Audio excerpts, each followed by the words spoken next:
Welcome to our Congress, Consciousness, Be Yourself. Today we are at Bernd Monecke's in his room in Berlin. Thank you for the invitation and having us over. Thank you that you are here and are taking time to listen to me. Bernd Monecke is health practitioner, Reiki teacher, and has occupied himself in the past few years with shamanism. My first question to you: what does it personally mean to you, consciousness, be yourself? Consciousness is what lives within oneself, with which we perceive. The conscious self is already included in the word.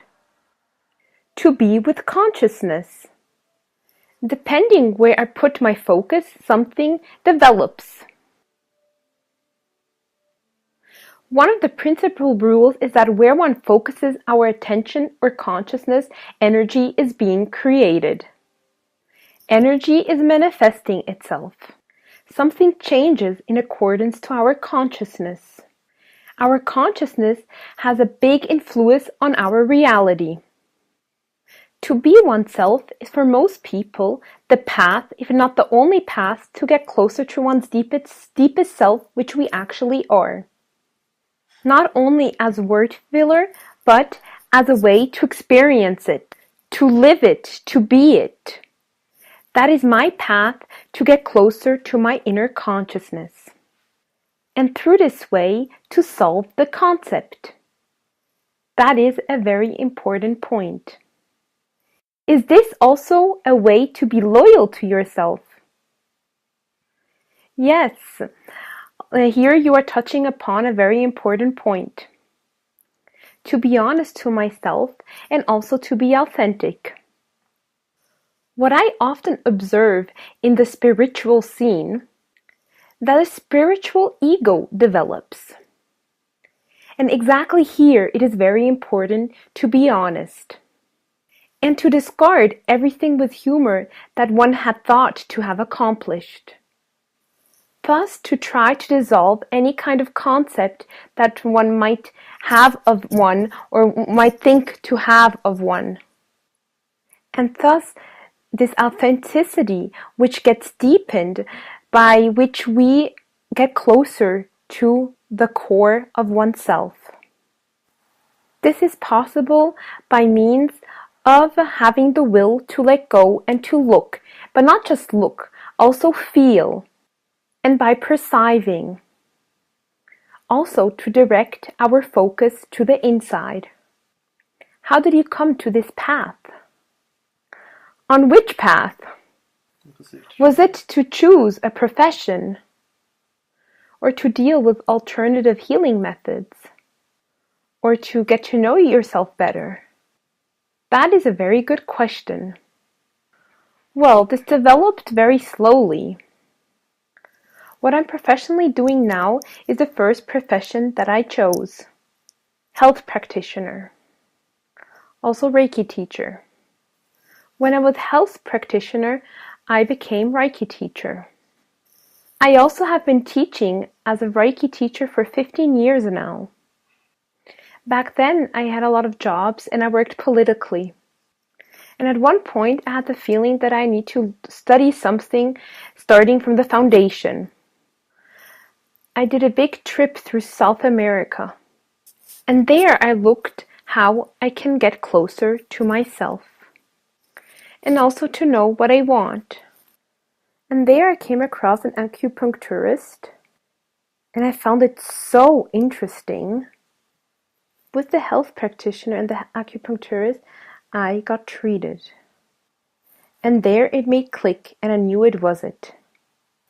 I felt that it was my way, my path. The Chinese medicine, the acupuncture. Basically, one can do magic with needles. It has always fascinated me how we can put something in process with acupuncture needles. Emotionally as well as physically, with just one needle. One doesn't need that much. And this fascination brought this wish to life. And then I applied for a place in a health practitioner school. And I was taken immediately, and ever since I've been on this path. I can still say today, after having started the school in the year 1990, it has been 5 years now, but theoretically it never ends, that I can still say today that this path was my vocation. I perceive my vocation as a passion, something that I love to do, with which I also love to accompany people. Also myself, I can do acupuncture with myself. That is very practical. So much to acupuncture and studying. And then I came across Reiki. Reiki fascinated me because it's a very simple healing method. One learns in a very simple way to deal with energy. And one connects oneself with earth and sky. The cosmic energy, or the Reiki energy, is a cosmic energy and an earth energy in one. One transfers this energy over the hands. And here is very important, is to be a channel. That one is a channel for the cosmic energies and the energies of the earth. And that one also rises out of one's ego. And that one lets the energy flow from one to the other. This fascinated me so much and has enriched my life and my work as health practitioner. And I have also given this to other people, and I am also happy to do it. Doctors, health practitioners, physiotherapists, that knowledge comes to me and that I can also give it to other people. And in Berlin, there are also a lot of hospitals where this is used or applied. The one thing I still have to say is that Reiki is a vehicle for primary energies. For the primary energies in oneself to get closer to the real inner self. Also here, I protest against the fixed concepts. Because Reiki has a huge range, it's always a teacher that makes the difference. That is my experience. It's very important how we learn, whether it be Reiki or other things. That is the most important. It can also scare oneself when something flows through that one doesn't know or that one doesn't control. How do you teach your client to deal with being scared? Sometimes there are questions, like when I take something up from somebody else. That is more the fear. My answer then is to tell them to become permeable. There are also techniques where we can build up security in different ways. It's also a good thing, but the most important for me is to train the permeability, which is immanent to Reiki. That is what I give to the people. To let go of the fear, because the fear holds upon us quickly. We always take up things, it can be very simple things, whether we are on the go or encountering people. One can also let go of these things. It depends on the consciousness. Here again we are at the subject of the consciousness. When my consciousness is my fear, then naturally I also attract fearful things. When one understands this and also starts paying attention to this, then also the fear goes away. In this way we can also let go, and here again we are on the subject on letting go. Letting go seems so simple, but letting go is very difficult. Yes, that's true. It's more about the fact that one fixes oneself upon something that we are. And here it is important to let go, because very often concepts are being built up that are perceived individually, that don't do any good. One of my most important life principles is to let go of what one thinks about oneself, to accept me for the person I am. That is the most important for me. To be accepted with one's fears, one's happiness, one's humor, things that people think are difficult, to be okay with these things. In this way, I can also accept the others for who they are. Is there a way to be able to accept oneself for the person who we are? Yes, this is for me a very important point. Basically, this is love for me. Who we are in the deepest consequence. Very beautifully expressed what self-love is. Yes, exactly. And with this, also the love to other people. To live with others and the way we are. You also asked me about exercises. One of my favorite exercises is an exercise I do in my group. Counseling, I call it. Many people know this as a term. As a term, I find it to be quite deceiving. From the English term. That's why I'm going to use a German word. Communication with heart. That's what I can recommend to everybody. That is to come to self-assumption by means of heart energy. Also the assumption of others. If you'd like, I can explain the setting. Yes, for sure. Thank you. It is like that. Two people sit across from each other. And there is a predetermined time. Let's say, for example, every person has 2 minutes. One can also start with a shorter period of time. It sometimes appears as a very long time. One can also start with 5 minutes. One also sets the time. And then it is also clear the time the person listens and speaks. One person listens and the other person talks. And in a special way. To listen to one's heart. And to get rid of everything that one has in our head as a judgment or as a thought. That is very important. Important is that one is open for what the other person says. That one listens with an open heart. Sometimes it's not even that easy. It's a very good exercise. One also has this restricted time, so it's also much easier to listen or to talk in this period of time. And the other person talks.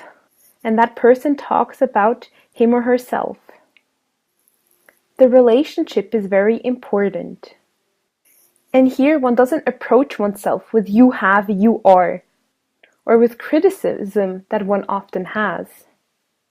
But when one talks to another person, that we perceive what the other person is saying. To be in the perception of the moment. And to talk about how one feels at the moment. And that brings wonder. The other person talks about him or herself and has all the intention of the other person. In other words, a heart-to-heart communication. I also do this on a regular basis with my loved one. And these are really important minutes. We often take 10 minutes for each other. If we just had a conflict or we had a lot to do in our patchwork family and didn't have time to communicate with each other, this is a perfect tool to come to oneself and to let the emotions flow. Because these are going to surface immediately. That's also the nice part. What is often blocked in our inner self, all these emotions, the spiritual or mental input of which we often speak. Through this communication, it is on a completely different level. All of a sudden, the emotions surface, whether one wants it or not. One starts to cry. Very important is that one lets the other person stay like that. That one doesn't say, "Oh, you poor thing," but that one lets the person show the feelings. And that one stays there and is open. And that one touches each other if necessary. And then it makes a click, and then there's a break. A few more seconds, and then the other person's turn is. This is a very nice experiment, and I can only recommend it to people. These are also known as dialogues. For sure, many people know this technique. And I often use this technique in my groups. That is something very important, to accept our emotions. We are in a culture where one doesn't allow our emotions. The real ones, authentic ones that one experiences in that very moment. It already starts with the child. Will it be let alone, or will it be consoled, or will it be just abandoned? In this way, we lose access to our own emotions. Yes, when someone comes to us, all closed up, what do you do with this person? How do you bring this person back to his or her feelings? That's a very good question. I listen, that's the most important. As therapist, I would mention to listen with open heart. And also to ask every once in a while, or just be there for this person. And then it happens. I tell the person to come in, that they tell me something, and then the tears already come.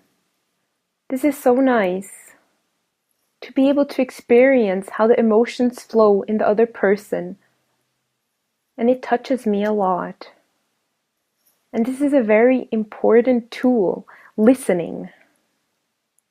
Listening with an open heart. And sounds and tones. In the singular sessions, I usually work with acupuncture, but sometimes also with healing sounds, tones, like overtone, complex tonal sound, voices, or the thumb piano, to be able to come closer to the soul life of each person, and also to let the emotions flow.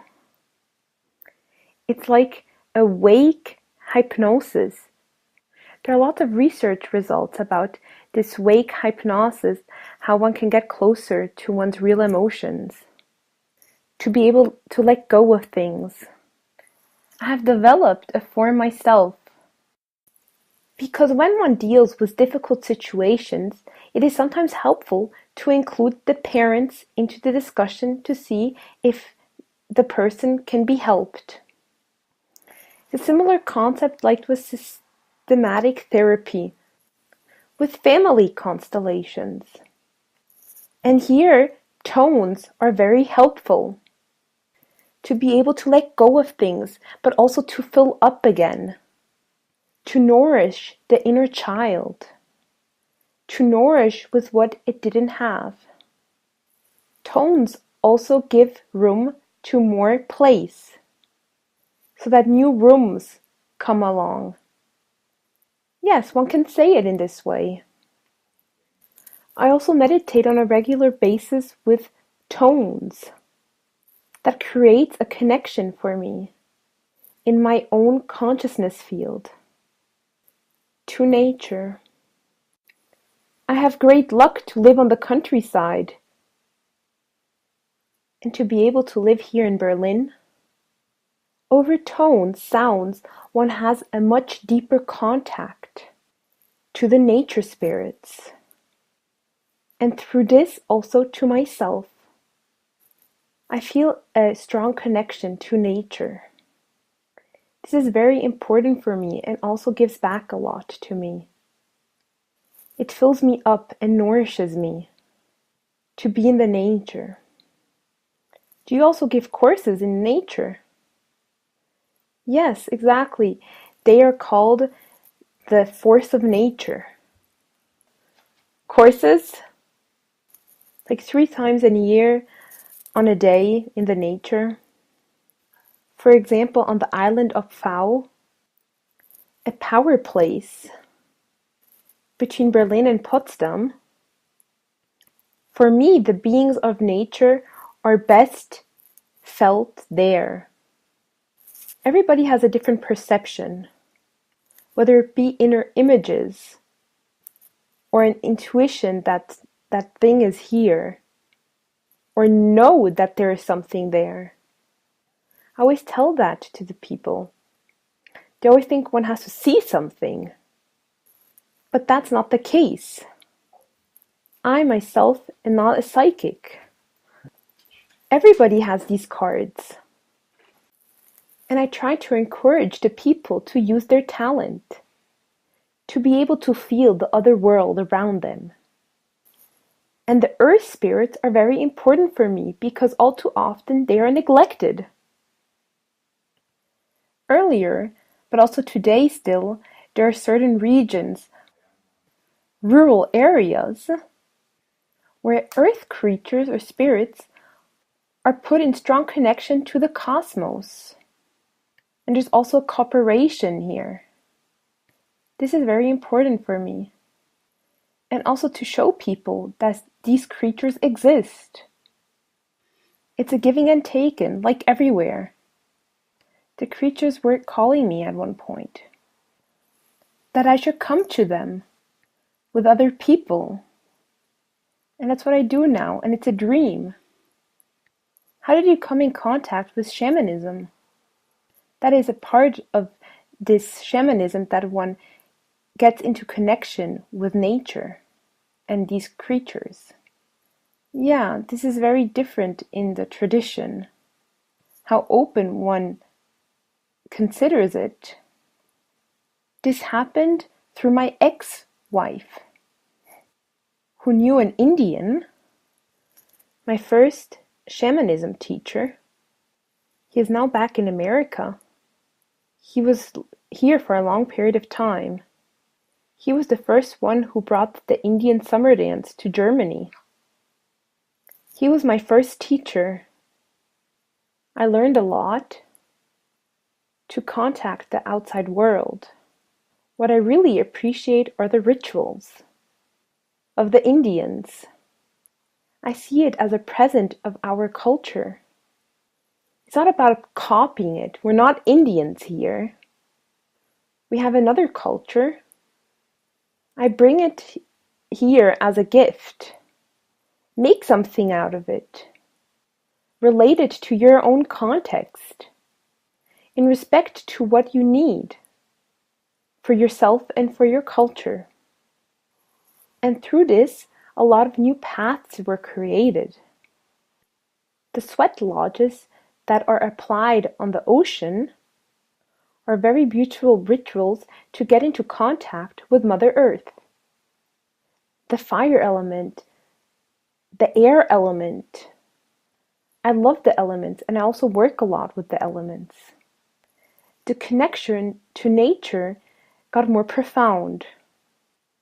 The rituals of shamanism, like the sun dance, caused many deep processes in me, which I very much appreciated to have gone through. I appreciate it a lot. Mission quest is something very valuable. When one works with oneself and thinks what is really essential for me. One can also put this in question in our everyday life. Here I ask myself whether it makes sense to just go into nature for 2-3 days. Yeah, of course. I think this is very important. One important spiritual question is, what do I really want? What I often give as a task to my patients is, or I find it to be the nicest, over intuitive writing. that one writes for 2 minutes without putting down the pencil. Even if one repeats the words, it's a nice exercise. To let go of one's head. That is a very essential question. Like you said, one can integrate this in our everyday life in specific phases. Nevertheless, it's a complete different deepness to get out of one's everyday life for a few days. Just to be in nature and to sleep there. Not to eat, not to drink. Which brings the body on a complete different level. Here also a lot of different levels of consciousness open up. To come back to the subject of consciousness, by means of these processes that occur. You're a health practitioner and you work with the body, but energy-wise, what does body mean to you? And mindfulness towards the body, or healing of the body? This is a good question. The body is the key to the here and now. The body always brings us into experiencing the now and here. I also use this very often. When people think a lot with the head, I give them some exercises so that they can experience their own body better. Or I give them a shiatsu massage. Acupressure, which is also based on the Chinese medicine, like the acupuncture, when they have the feeling that they need physical contact to be able to arrive in the here and now. I'm also a very physical person. I love massage. I love to be outside, to feel the earth underneath my shoes, to feel the wind, and to feel the sun. That's why we are here.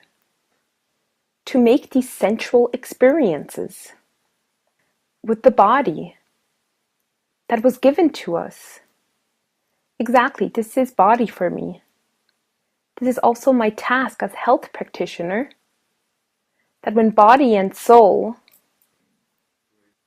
soul don't swing anymore, most of the time these are mental blockages. Emotional blockages. Through these, emotional complications come into being.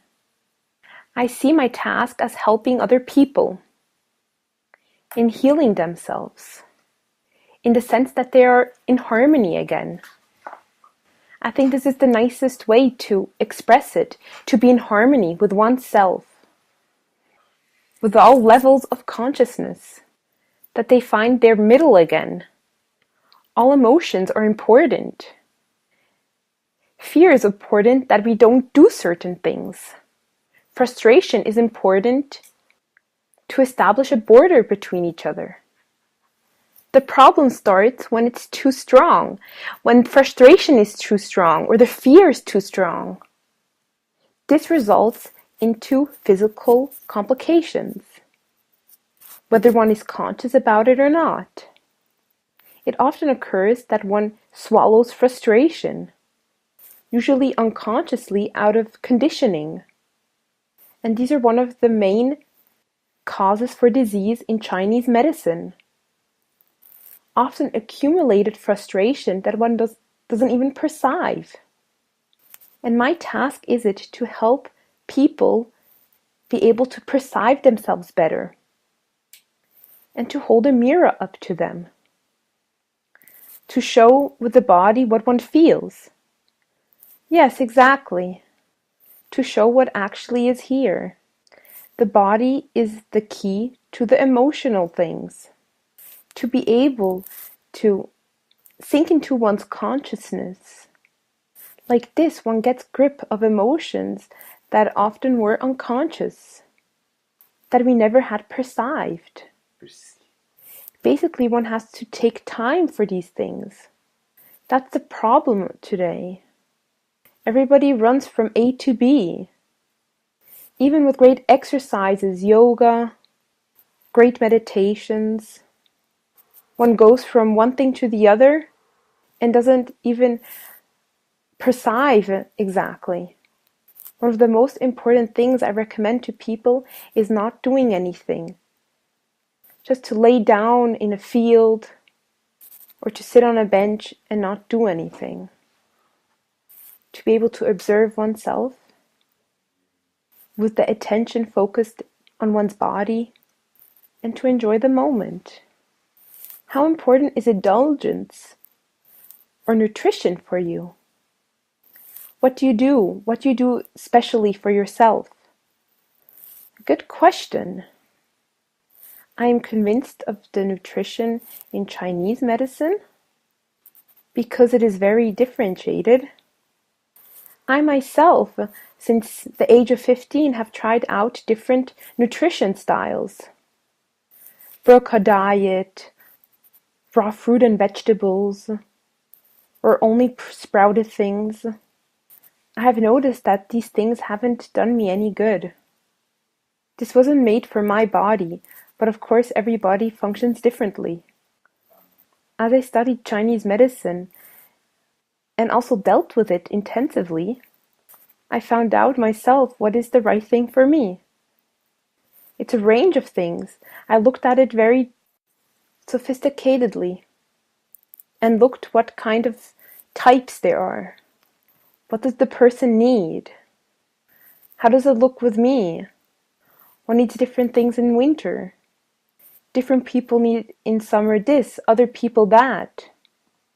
That is very dependent of the type of person you are. I look at it in a very differentiated way. Also for me, I like, for example, cooked wheat. Lots of vegetables, raw or also cooked. In the Chinese medicine, it is normal that one first eats something warm. Cooked vegetables, along with carbohydrates, depending on the type. And the raw vegetables along with the meal or afterwards, because the digestion is already working and would already be prepared for the thermal cool that one eats by means of salads. For me, that's the best. The other way around doesn't work for me. I can't do it anymore. And I told the people I wouldn't make a dogma out of it. I only recommend, and the people have to decide for themselves. I tell them to try it out and see how you feel. And if you're convinced, then continue doing it. If not, then go back to how it was before, or combine it. One has to find one's own path in it. This is very important for me. Instead of defining fixed concepts. Even out of the Chinese medicine, one can define certain concepts. It's important that the people make their own experiences. And by means of this, that the perception is enforced. And like this, also take over responsibility. That is the most important. That everybody takes over self-responsibility. That's why I like to mirror a lot. The people have to come upon the resolution themselves.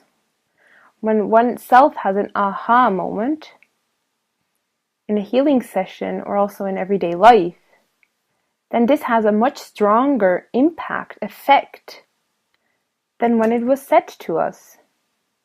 That's why I try to guide the people, so that they come across themselves to the subject. And also by means of this way, the self-healing energies are strengthened through the higher focus on oneself. Like I said before, when one focuses one's attention on their inner processes and doesn't think about what's going on outside, in the sense of, oh, what do I have to do, What do I still need so that I feel better? But to be in the moment and think, how am I doing? What am I feeling at the moment? Am I enjoying it now? And to build inner rooms so that what's inside of us can also be sorted out. To make rooms of action, to guide our perception. And one of the most important things is to give oneself enough room. That's easier said than done. And in today's world, it's not easily done. There are a lot of tips and tricks, but that's a very important point. Do you have something that accompanies you, like a life motto, a thesis, or a wisdom? What my teacher Putachi told me, what he did with us, he always held a mirror to us and encouraged us to let go of all the concepts we have in ourselves. And I try to keep hold of that. When I imagine something, I just try to let loose of these concepts that I have in my head. That is also very humorous. My loved one and I laugh a lot. When something strange happened, where one encounters oneself in a movie, that often happens in such relationships. I think laughing is the most healing, and humor in general, that loosens up a lot of things. Papachi is my spiritual teacher, who doesn't live anymore, but he's in here. I love him, and he lives in a way further in me, who laughs so much and dissolved so many concepts of us to get closer to what we really are. And this we can always learn in a new way, in different ways. That is, I think, what is the most important for me. To also give me this room, and also the room to give, to experience new things by ways of learning. Exactly, also this. I always see myself on level of eyes with the people that come to me. That is also very important to say, because I also learned from somebody. Each Reiki group that I guide, nature power courses, or Qigong, I'm not just a teacher, I'm also a student, where I also learn from other people. That is so nice. Also to get to know the people, how they are, what are their characteristics, to also have a mirror oneself, to give resonance, and to be able to recognize myself also in other people. Thank you very, very much for your conversation and that we were able to be here. I'm looking forward to hearing something again from you or to read. Thank you very much, Bernd and Monecke.